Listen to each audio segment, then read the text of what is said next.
नमस्कार। बच्चे हैं अनमोल परिचर्चा के 15वें अंक में आपका पुनः स्वागत है। आज के कार्यक्रम की अध्यक्षता श्री अभय सिंह जी कर रहे हैं। अभय सिंह जी, आपका परिचर्चा में स्वागत है। अभय सिंह जी कृषि क्षेत्र के जानकार हैं। कृषि विज्ञान केंद्र के रूप में इनके पास एक बहुत ज़बरदस्त व्यवस्था है। अभय सिंह जी के दाहिने आईएएस ऑफिसर श्री इंद्रमणि त्रिपाठी जी। इंद्रमणि त्रिपाठी जी, आपका स्वागत है परिचर्चा में। इंद्रमणि जी ने विभिन्न पदों पर रहते हुए बहुत ही ज़बरदस्त तरीके से काम किया। आज परिचर्चा कुछ अलग दिशा की तरफ रहेगी। तो अभय जी, एक परिचर्चा चल रही है कि कोरोना की तीसरी लहर आएगी और विषय बार बार आ रहा था कि इसमें बच्चे ज़्यादा संक्रमित होंगे। तो विगत 14 खंडों में हम लोगों ने इस पर चर्चा की। एक विषय अभिभावकों की तरफ से लगातार आया, उस विषय को आपसे मार्गदर्शन लेना है। जब पहला लॉकडाउन हुआ था मार्च 2020 में, तो उस लॉकडाउन के बाद 1 महीने 1.5 महीने बीतने के बाद लोगों के अंदर भय आया और लोगों ने वो माइग्रेशन किया जो ऐतिहासिक है। और जो ये परिवर्तन हुआ कोरोना काल में, इसमें लोग गाँव पे गए लेकिन आय नहीं अर्जित कर पा रहे। तो आप मार्गदर्शन करने की कृपा करें कि कैसे वो खेती से या कैसे इस तरह के जो ग्राम्य रोजगार हैं, जो छोटे छोटे कुटीर उद्योग हैं, उनके माध्यम से जीविकोपार्जन कर पाएँ। धन्यवाद सौरभ जी, मुझे अवसर देने के लिए। देखिए, आपका कहना बिल्कुल सही है कि आज़ादी के बाद देश ने जनसंख्या का इतना बड़ा विस्थापन जो स्वतः स्फूर्त था नहीं देखा, जिसके कारण शहरी अवसंरचनाओं पर भी और ग्रामीण अवसंरचनाओं पर भी ज़बरदस्त दबाव उत्पन्न हुआ है। अब विषय आता है कि किस तरह से इस दबाव को सकारात्मक दिशा में परिवर्तित किया जाए। कृषि विज्ञान केंद्रों की इसमें बड़ी अग्रणी भूमिका है। देश में कुल 645 कृषि विज्ञान केंद्र हैं जो भारतीय कृषि अनुसंधान परिषद से वित्त पोषित हैं और इनका काम ही है लैब टू लैंड। देश भर में जो भी तकनीकी रिसर्च इंस्टीट्यूट्स में और इन सब में डेवलप की जाती हैं, उनको न केवल किसान के दरवाजे पर प्रदर्शित करना, बल्कि इस रूप में उनको प्रदर्शित करना कि वो बाद में उसको स्वीकार कर सकें और तकनीकी स्थानांतरित की जा सके। ये कृषि विज्ञान केंद्रों का कार्य है। और पोस्ट कोविड कृषि विज्ञान केंद्रों की इस भूमिका को देखते हुए सरकार ने इस दिशा में बहुत गंभीर प्रयास किए हैं। अगर हर तरह के इंटीग्रेटेड डेवलपमेंट के मॉडल बनाए गए हैं छोटे छोटे। सबसे पहले तो हमारे कुटीर उद्योग बिल्कुल समाप्त हो गए थे। गेहूं गांव में पिसना बंद हो गया था, शक्ति भोग आटा बिकने लगा था, गाय कोल्हू तेल, तमाम तरह के नए तेल आ गए थे, स्पेलर्स बंद हो गए थे। ग्रामीण उद्योग जो थे, देखिए हिंदुस्तान का युवा अपने आप में बहुत स्वावलंबी है, लेकिन एक समय ऐसा आ गया था प्री कोविड कि सब कोई नौकरी की तरफ भाग रहा था और वही शहरों की ओर पलायन का आकर्षण था। पोस्ट कोविड लोगों जान के भय से या उन जगहों की परिस्थितियों को देख करके अब जाने में उतना इंटरेस्टेड नहीं है। इसके चलते सरकार ने भी जो योजनाएं बनाई हैं या कृषि विज्ञान केंद्रों को जो दायित्व सौंपा गया है किसानों की आय दोगुनी करने का, जिससे आकर्षण उत्पन्न हो कि वो गाँव में ही रुकें, गाँव में ही कोई ना कोई रोजगार करें। तो जो रोजगार कृषि और इनके पशुपालन, औद्यानिक, नर्सरी उत्पादन, फूलों की खेती, फलों की खेती, इन सब से रिलेटेड जो कार्य हैं, उन सब के लिए बहुत तेज़ी से सरकार ने और कृषि विज्ञान केंद्र कृषक केंद्रित गतिविधियां कर रहा है। मूल रूप से यही अवधारणा है जिस पर कृषि विज्ञान केंद्र, सरकार, भारत सरकार और उत्तर प्रदेश सरकार किसानों के लिए कार्यरत है। धन्यवाद अभय जी। डॉक्टर इंद्रमणि जी, आप नगर आयुक्त रहे लखनऊ में पहली जब लहर आई। विभिन्न प्रशासनिक पदों पर रहते हुए आपका बहुत ज़्यादा अनुभव रहा। कोरोना में बड़े नगरों को अलग तरह की आपदा से जूझना पड़ा और बहुत सारे संसाधन सरकार को जुटाने पड़े। आप कम से कम बाहर निकले बगैर कैसे अपने सारे कार्यों को करते रहें जिससे भीड़ न जुटे और कोरोना का संक्रमण न फैलने पाए? देखिए, कोरोना ने सबसे पहले बताया कि हम कम जो हमारी ज़रूरतें हैं जो हम बढ़ाते जा रहे हैं, भौतिकतावाद की तरफ बढ़ रहे हैं, उसे हम कम कैसे कर सकते हैं। क्योंकि जब लॉकडाउन हुआ, लोग घरों में रहे, तो उनको पता चला कि हम तो ये पैसा वेस्ट कर रहे थे। यानी जब इटरीज शॉप्स भी नहीं खुली थी, रेस्टोरेंट नहीं खुले थे, होटल्स नहीं खुले थे, उनके मनोरंजन के साधन नहीं थे, तो हर परिवार में दो चीज़ें हुई। एक तो बॉन्डिंग बढ़ी, परिवार में एक दूसरे की इज्जत बढ़ी, सब लोगों ने मिलजुल के अपने काम किया, और जो अपव्यय होता था, जिसको कह सकते हैं कि पहले घर में 4 रोटी बनती थी या जितना खाना बनता था उतना ही खाना बनाया जाता था, तो वो उसका अहमियत लोगों को पता चली कि कम हमारी ज़रूरतें कितने कम में हम पूरा कर सकते हैं। अगर सवेरे हमने कुछ खाने के लिए बनाया तो हम शाम को कैसे उसे यूज़ कर सकते हैं। तो ये बहुत बड़ी कहते हैं डिजास्टर मैनेजमेंट, जो घरों घरों में ये सबसे बड़ा मैनेजमेंट हुआ और किचन से शुरू हुआ, ये अपने आप में अभूतपूर्व था। लोगों ने इसमें खुद पहली बार लोगों ने, जब माननीय प्रधानमंत्री जी ने जनता कर्फ्यू का आह्वान किया, तो हमने देखा कि लोग बाग खुद आगे बढ़ के इसको फॉलो कर रहे थे। तो जो आवश्यकता थी उतने लोगों ने लिया और खुद मितव्ययी भी रहे, स्वानुशासित रहे। इसलिए हम लोगों को डोर स्टेप डिलीवरी करने में हो या कोरोना का प्रोटोकॉल फॉलो कराने में रहा हो, ये फर्स्ट वेव में आसानी हुई। धन्यवाद डॉक्टर इंद्रमणि जी। अभय जी, अभी आपने जो कृषि के बारे में बताया, तो महिलाओं के बहुत से प्रश्न हैं, अभिभावकों में जो महिलाएं हैं या बहनें हैं, उनके बहुत से प्रश्न हैं।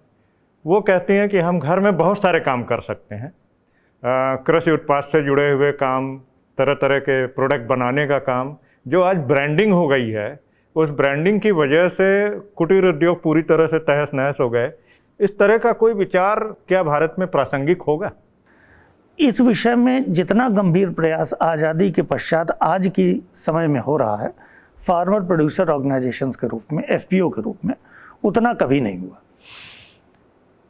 हर जिले में कम से कम 30 एफपीओज प्राइमरी लेवल पे गठित किए जा रहे हैं, जिनमें न्यूनतम संख्या किसानों की 30,000 रखने का प्राविधान किया गया है। और कृषि विज्ञान केंद्रों से अपेक्षा है कि कम से कम ऐसे 10 एफपीओ कृषि विज्ञान केंद्र स्थापित करें। देखिए, जब किसान की बात आती है तो चूंकि शब्द थोड़ा सा पुल्लिंग मेल जेंडर की ओर लगता है, इसलिए लगता है कि ये पुरुष से संबंधित बात हो रही है, जबकि किसान असल में महिला है। भारतवर्ष में अगर आप देखिए तो खेती का जो मूल कार्य है वो ज़्यादा से ज़्यादा कार्य महिलाओं द्वारा किया जाता है। तो हमारे यहाँ तो महिला किसान एक तरह से आधा पार्ट हैं पूरी किसानी व्यवस्था की। तो उस स्थिति में किसान के रूप में महिला और पुरुष को अलग करके नहीं देखा जा सकता। तो ये सब बड़े क्रांतिकारी कार्य हो रहे हैं और ये निश्चित रूप से कोविड के कारण जो जनसंख्या विस्थापन हो रहा था, इसको रोकने में अगले वर्ष तक पूरी तरह से प्रभावी सिद्ध होंगे। धन्यवाद अभय जी। डॉक्टर साहब, जो परिचर्चा चल रही है, इसमें मुख्य विषय ये है कि कोरोना की तीसरी लहर आएगी, ऐसा बार बार WHO से लेकर विभिन्न संगठन घोषणा कर रहे हैं। और अगर प्रभावित होंगे तो अभिभावकों को क्या करना चाहिए, कैसे उनकी इम्यूनिटी बढ़ानी चाहिए, कैसे उनको संक्रमण के दौरान उनकी देखभाल करनी चाहिए, इसमें आप मार्गदर्शन करने की कृपा करें। जरूर।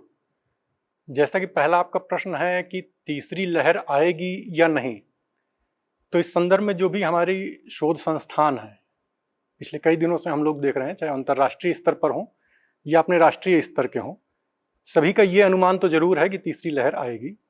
इतिहास को हम देखते हैं तो वहाँ भी हम लोग देखते हैं कि इससे पहले जो महामारियाँ आई उसमें इस तरह की तीसरी लहर, चौथी लहर आती रही हैं। हमारे यहाँ के जो संस्थान हैं, चाहे ICMR हो, पिछले दिनों IMA ने भी, या SBI की जो हमारी एजेंसी है, रिसर्च एजेंसी है, उन्होंने भी ये एक संभावना व्यक्त की ही थी अगस्त के अंत से या सितंबर में तीसरी लहर आ सकती है। अब हमने जो ये रोकथाम के उपाय किए हैं वैक्सीन के माध्यम से, सरकार ने इसमें बड़ा प्रभावी काम किया है, अच्छे स्तर पर कार्य कर रही है। आज की समय में देखें तो जनता भी अपनी तरफ से काफ़ी सहयोग कर रही है, जिस तरफ से भीड़ हमें वैक्सीनेशन सेंटर्स पे दिखाई देती है। लेकिन इतना तो तय है कि हम लोग जो देख रहे हैं कि 18 साल से ऊपर के लोगों के लिए ही अभी ये वैक्सीनेशन प्रोग्राम चल रहा है। कुछ चीज़ें ये भी सामने आ रही हैं कि शायद सितंबर तक बच्चों के लिए वैक्सीन आ जाए, इसमें भी लेकिन अभी शायद संभावना यही रहेगी कि 12 वर्ष से ऊपर के ही बच्चों के लिए वैक्सीन हो। तो ये जो हमारे छोटे बच्चे अभी भी बच जा रहे हैं, इनके लिए हम लोग क्या करें? अभिभावकों के मन में ये चिंता तो है ही, क्योंकि दूसरी लहर से जितने भी लोग प्रभावित हुए और उस समय को जिसने भी देखा, महसूस किया अपने चारों तरफ के माहौल में, उनके लिए यही है कि हम बच्चों के लिए अधिक से अधिक क्या कर सकते हैं। वैक्सीन आना एक प्रतीक्षा का कार्य है, जब आएगी उसके लिए हम लोग जो भी हो सकेगा, सरकार के जो भी दिशा निर्देश इस विषय में जारी किए जाएंगे उनका हम पालन करेंगे। लेकिन हमारे यहाँ की जो एक प्राचीन परंपरा है, तमाम नए शोध या जो नया आज का आधुनिक विज्ञान है, इसको भी लगभग अभी पूरी तरह से डेवलप हुए लगभग 300 साल के आसपास ही हुए हैं। उससे पहले भी भारतवर्ष की अगर हम प्राचीन परंपराओं में देखें, यह कोई वैक्सीन या किसी भी पद्धति का कोई विरोध नहीं है।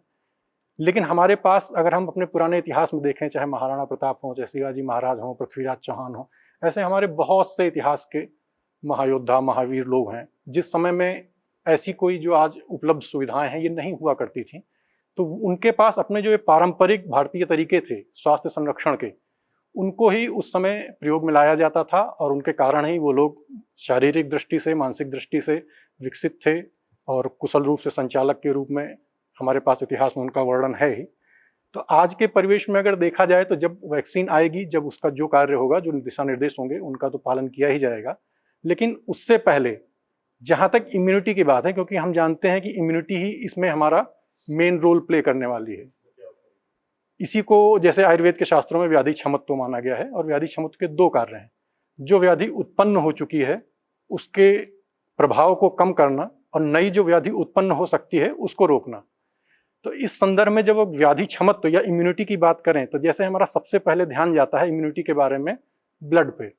जनरली जैसे ही कोई बात होती है, हम ब्लड की पिक्चर से, आधुनिक समय में ब्लड में WBCs होते हैं, न्यूट्रोफिल लिम्फोसाइट, फिर लिम्फोसाइट्स की भी variety, T lymphocyte, B lymphocyte, antibodies, हम लगभग उन सभी के बारे में सोचते हैं। निश्चित रूप से रक्त एक महत्वपूर्ण कारक है इम्यूनिटी में, लेकिन जब हम आयुर्वेद के परिप्रेक्ष्य से देखते हैं तो केवल रक्त ही नहीं, शरीर सप्त धातुओं की एक निर्मिति माना गया है, रस, रक्त, मांस, मेद, अस्थि, मज्जा, शुक्र।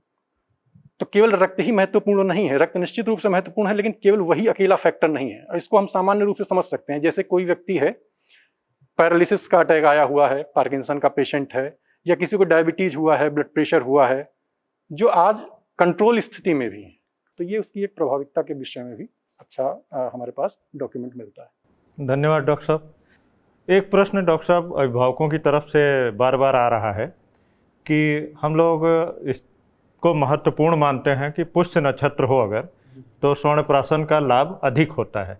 तो अभिभावकों का ये भी पूछना है कि पुष्य नक्षत्र के अलावा अगर नक्षत्र हैं और हम दुर्भाग्य से उस दिन नहीं स्वर्ण दे पाए हैं, तो कितना अंतर आएगा, या क्या डोज बढ़ानी चाहिए, या कैसे क्या परिवर्तन लाना चाहिए? बहुत अच्छा प्रश्न है आपका। एक्चुअली जब आप हम शास्त्र का रेफरेंस देखें, दो चीज़ें हैं हमारे पास, एक शास्त्र का और एक व्यवहारिक एस्पेक्ट। शास्त्र के एस्पेक्ट में भी ऐसा कोई निश्चित रूप से निर्धारण नहीं किया गया है कि हमको पुष्य नक्षत्र पर ही देना है, या पुष्य नक्षत्र में हम नहीं दे पाते तो इसका औषधीय प्रयोग नहीं किया जा सकता। तो एक जो सबसे कॉमन व्यवहारिक परंपरा में चल रहा है वो तो यही है कि हर महीने में जो पुष्य नक्षत्र आता है, कई बार किसी महीने में दो बार पुष्य नक्षत्र भी आ सकता है, और विशेष रूप से पुष्य नक्षत्र अगर बृहस्पतिवार या रविवार को आए, जिसे रवि पुष्य या गुरु पुष्य कहा जाता है, तो उसका एक दूसरा आध्यात्मिक दृष्टि से, ज्योतिष की दृष्टि से भी बहुत अच्छा महत्व रहता है पोषण के। लेकिन जब चिकित्सकीय दृष्टि की हम बात करते हैं, तो चिकित्सकीय दृष्टि से जैसे हम लोग, मैंने आपको एक एग्जांपल महाराष्ट्र का दिया था, वहाँ व्यवहारिक रूप से प्रतिदिन ही स्वर्ण किया जाता है, लेकिन इन दोनों में थोड़ा सा डिफरेंस रहता है। इसके लिए मैं चाहूँगा कि जो भी मार्केट में कोई भी उपलब्ध प्रोडक्ट है उसको डायरेक्ट ना लें, किसी अच्छे कंसल्टेंट से डिस्कस करके ही लें, क्योंकि दोनों में कंसंट्रेशन का डिफरेंस रहता है। जो औषधियाँ हैं उनकी जो कंसंट्रेशन है, जो स्वर्ण भस्म है उसकी जो कंसंट्रेशन है, और जो मात्रा बच्चे को दी जाएगी उसमें अंतर होता है। जैसे एक सामान्य रूप से एक परिकल्पना है हमारी कि 4-4 बूंद बच्चों को देना है और हर पुष्य नक्षत्र के दिन देना है, तो ये सही नहीं है। एक सामान्य व्यवहारिक तथ्य तो है, लेकिन ये सही नहीं है। अगर हमने नवजात शिशुओं से जस्ट आफ्टर बर्थ से लेके बच्चों के स्वर्ण कराया है, तो ऐसी स्थिति में जो कंसंट्रेशन होगी, जिस कंसंट्रेशन से वो स्वर्ण तैयार किया गया, उसका एक ही फॉर्मूला नहीं है। धन्यवाद डॉक्टर साहब। तो जो भी अभिभावक इस परिचर्चा को देख रहे हैं, अपने स्वावलंबन की तरफ बढ़ें। आपके जितने भी प्रश्न थे उनका जवाब आज मिला। कुछ नए प्रश्न आए होंगे, वो आप हमें भेजें, जिसके बारे में हम अगली परिचर्चा में प्रश्न पूछेंगे। तब तक के लिए धन्यवाद, नमस्कार।